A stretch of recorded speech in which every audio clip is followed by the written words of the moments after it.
Alright, Mabsat, ito, puntahan natin. No? May iba pang mga ghost project. Anong klaseng ghost project? Anong klaseng ghost project yan? Senator Erwin Tulfo, pakinggan natin. Ouch! Mahapdi ang alcohol. Again, sa mga bagong pasok, betadine, huwag kalimutang mag-like at subscribe, mga Mabsat. Diyos ko po, galit na mag-garapatan yan, sigurado. cleans, disinfect. Partners, oras 7:44, i-welcome po natin ang ating susunod na panauhin. Makakasama po natin si Senator Erwin Tulfo, Chairperson ng Senate Blue Ribbon Committee, Chairperson ng Senate Committee on Energy, at ng Committee on Social Justice, Welfare, and Rural Development. Konti lang naman ang hawak ni Sen. Good morning po, Sen. Welcome back po, Victoria and Christian. Welcome back po. Hi, Victoria and Christian. Magandang umaga. Opo, maraming salamat, sir, sa pagsama sa amin. Unahin po namin, sir, yung naging meeting nyo po sa Ombudsman kung saan sinabi na tama po yung flood control projects, yung investigasyon dyan ay Ombudsman ang mamamahala. So, ano po ang magiging focus ng Senate Blue Ribbon Committee? Well, other cases po, ay iba pang marami pong dapat imbestigahan. Tulad po nitong isang agency na sisilipin po namin na napakalaking pondo pala pero nakapagtataka na hindi pa rin po niya nagagawa. Yung mga pondo na binibigay po ng Kongreso Senado sa kanya, sa ahensyang ito, ala naman pong nangyayari. Hindi pa po namin maaring i-divulge yung agency na ito pero medyo malaki po kasi entire nation pong affected. Pero mga magkano, sir, ang pinag-uusapan po nating pondo? Billions po for several years now Billions po ang pinapump natin dyan. Opo. So, ibig sabihin po, Sen, pati yung accusation against Senator Minority Leader Alan Peter Cayetano tungkol doon sa maanumalyang projects sa Taguig Umano, sa Ombudsman ang bahala, hindi na po hahawakan ng Blue Ribbon. Diniretso po kasi ni Senator Yes, Lacson, siya po yung may discretion po hindi naman po natin mapipilit. Pero he informed me na diniretso niya now ay, I think, a day after nang i-file niya, nagsabi naman siya na diniretso niya na sa Ombudsman. So, hindi ko na pinakialaman. Sabi ko, sige, well, yun ang decision mo, Sen. So, wala tayong magagawa. Ang napag-usapan namin sa Ombudsman, anything has to do with flood control na the same personalities pa rin, then iimbestigahan namin. Pero kung hindi na namin iimbestigahan the same personalities, kung yung mga nabanggit na dati, nasa Ombudsman na kasi Victoria and Christian yung kaso kung papakialaman pa namin, makababangga lang kami, magulo lang. So might as well leave it to the Ombudsman. Total, gumugulong naman na, di ba? May mga press statements na si Ombudsman, mga kinasuhan niya ng mga ranking officials, ongoing naman na. Kami na lang siguro pag may mga bagong personalities na lalabas, lulutang, then doon kami papasok. So definitely po ay meron pa rin namang hahawakan mga flood control related cases po ang Blue Ribbon. Kung may bago. Hindi lang po flood control, hindi lang po tayo sa sentro sa flood control, pati siguro mga substandard projects na po, mga tulay, mga kalsada, na marami po kaming nakikita na hindi po tumutugma or angkop doon po sa standard. So, nakikipag-ugnayan po kami sa Department of Public Works and Highways para po sa mga bagay po na ito at other government agencies na hindi po sumunod. Ika na malinaw na may corruption dahil substandard o hindi po natapos yung project. Opo. Pero Sen, hindi ba for the benefit of the public, mas maganda na sa Blue Ribbon pag-usapan para mas alam, mas nasusundan ng taong bayan yung isyong ito? Bagaman nakailang hearing na nga rin po ang Blue Ribbon. Ang problema kasi dyan, Victoria, pag ang trabaho kasi ng Blue Ribbon is in aid of legislation, di ba? Ang gusto natin, accountability, tama ba? Diba? Pag nag-iimbestiga tayo, may accountability.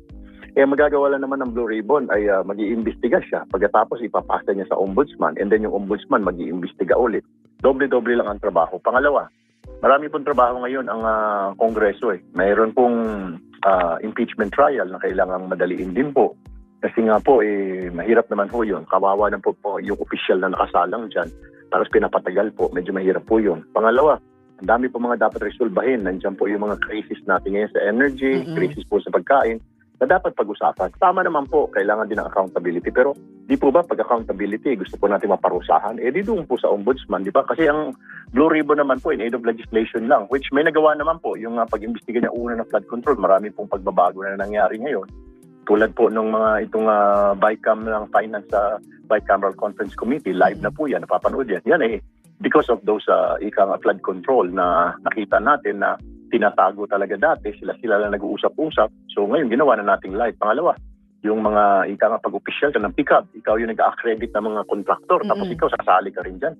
Pinalis na natin yan, meron na tayong final na bill dyan. Also, marami nang na-file na mga Senate bill at resolution after that flood control hearing para maiwasan na po itong korupsyon, particular na po dito sa mga, hindi lang po sa flood control, hindi sa mga government projects. Opo. Sir, balikan ko lang yung sabi niyong isang national agency na balak niyo ring imbestigahan.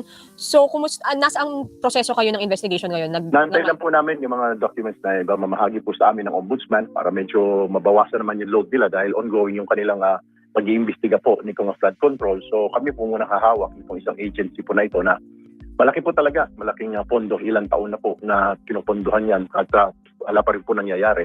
So nakapagtataka. Gusto po natin malaman saan nadadala po yung pondo kasi medyo malaki-laki ng pera. Tsaka ng pangako itong agency na ito na kesyo ganito, ganda na, ika nga. And affected po tayo nationwide dito sa agency na ito. Opo. Itong agency na ito, Sir Senator, ay related din sa issue ng flood control scandal? Hindi po. Iba po siya. Ibang agency po siya. Hindi po siya Public Works and Highways. Opo. At ano? Pero it affects almost everybody. Kailan ba natin... Wala bang clue, sir? No, we're still gathering. Yung problema kasi pag sinabi natin, baka biglang itago yung mga ebidensya, yung mga tao, yung mga testigo, baka ayusin bigla. So, napansin ho lang namin na ilang taon na nga, kaya nga mag-usap kami ng ombudsman, sabi namin ni Senator Sherwin, oo nga, no? Laki na nga ng pondo na binibigay natin dyan every year, pero wala pa nangyari. As pangako ng pangako, yung agency na yan, nagaganda, pero hindi naman gumaganda. Naghuhula kami dito, sir, ni Christian kung anong agency yung possible. Pero sir, anong target nyo? Kailan masisimulan yung investigation ng Blue Ribbon? Yung hearing? Siguro pag nakuha na kami ng enough evidence, ipapatawag namin yung head of agency, yung secretary, okay. para magpaliwanag. Then, because we have a lot of questions. Sasabihin namin, pinondohan ka ng pinondohan na napakalaking pondo pagkatapos pangako ka ng pangako, nagantay lahat. Ano nangyari? Naku po, mukhang kilala natin yun. Sabi mo, kukuha ka ng ganito, kukuha ka ng ganon. Pagkatapos, ala naman pala. When words fail, you know it's real. Again, sa mga bagong pasok, huwag kalimutang mag-like and subscribe mga kakabsat. So, ano nangyari sa pondo? Okay. Sir, sasegue kami kasi di ba nung last week dapat merong hearing on system laws, kaso nga po nawala ng pasok ang government offices, maging ang Senado. So, kailan na po yung next hearing at ano naman yung magiging focus ng next hearing na yun, sir, as compared to the previous ones? Pinapamadali po ng palasyo yung systems laws na yan. Gusto po na Pangulo as much as possible bago po magpasko. Wala na po sa mga bills po natin yan.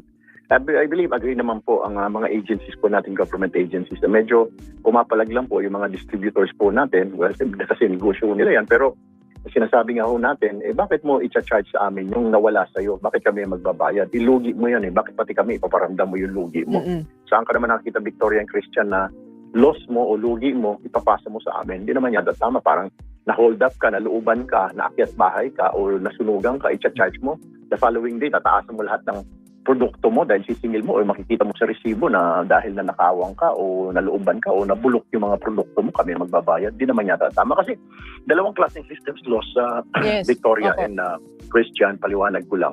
Yung isa, non-technical. Yung technical, of course, normal yun. Yun yung power na nag-evaporate pag tumakbo sa mga linya ng kuryente. Wala tayong control doon, wala rin silang control doon. Dahil because of law of physics, may nawawala talaga, nag-evaporate. Hindi umaabot yung kuryente doon sa kabahayan.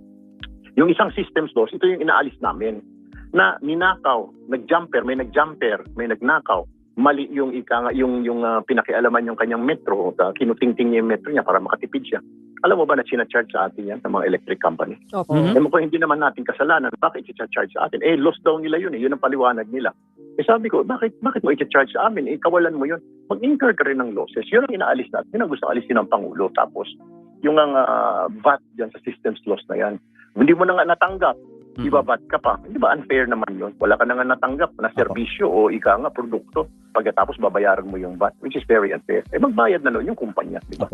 Gaano ka-urgent po ang gagawing pag-action po dito ng Senado? Kasi ang sinabi po ni Secretary Virgilio Orsolino, shout out. Isang taon bago talaga magkaroon ng adjustment doon sa system loss?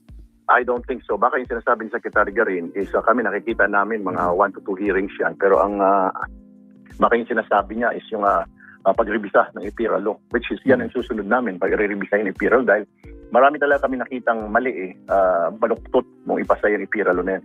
Isa pang issue dyan na Christian and Victoria, if I still have some time. Go ahead, sir. Sa probinsya, sa Visayas at Mindanao, usong-uso ito yung line rental. Kung kunwari ikaw, si Cebu Electric ka, ang pinagkukunan mo ng power si Luzon Generator. Biglang sasabihin ni Luzon sa iyo, hindi kami makapagbigay ng power, down kami ngayon. Doon ka sa kabila, doon ka sa Visayas ka generator. So kukontakin ni Cebu Electric yung Cebu ay yung Visayas generator. Bigyan mo kami ng kuryente. Okay. Pero alam mo ba, dahil sa paglipat nitong distributor ng kumpanya na mag-generate ng power, binabayaran ng residente, ng mga customer. Kaya hindi naman niya kasalanan yun na bumagsak yung power ng isang generator. Di ba? Oo Ni nga. generator A, dilipat si generator B. Dapat sagot na yun ng distributor. Hindi na consumer. Kasalanan mo ba yun? Ikaw ka magbabayad ka na naman. Hindi mo na trabaho yun. Yan, isa pa yung dapat alisin dyan. Tsaka isa pang sinisilip na pinag-aaralan ng komite, yung VAT. Yung from the generator, kung saan nagmumula yung power natin, may VAT going to the line transmission. Pagdating sa line transmission, may VAT na naman ka nababayaran. Pagdating ng distributor papunta sa bahay mo, another VAT na naman. Kita mo naman 3 beses ka iba VAT. Pero hindi natin nakikita yan dahil nakalagay na yan dun sa generation. Kaya nakikita mo yung electric bill mo, 65% full generation. Kasi doon na itinarga yung VAT na 3 beses siningil sa'yo. Kung hindi mo bubusisiin talaga, Sen, no, hindi mo malalaman na ang daming Hindi pinapasa ko nga sa'yo. alam na bakit hindi nila, naman dapat. paano na ipasa yan na 20 years ago yung IPIRA na parang sabi nila parang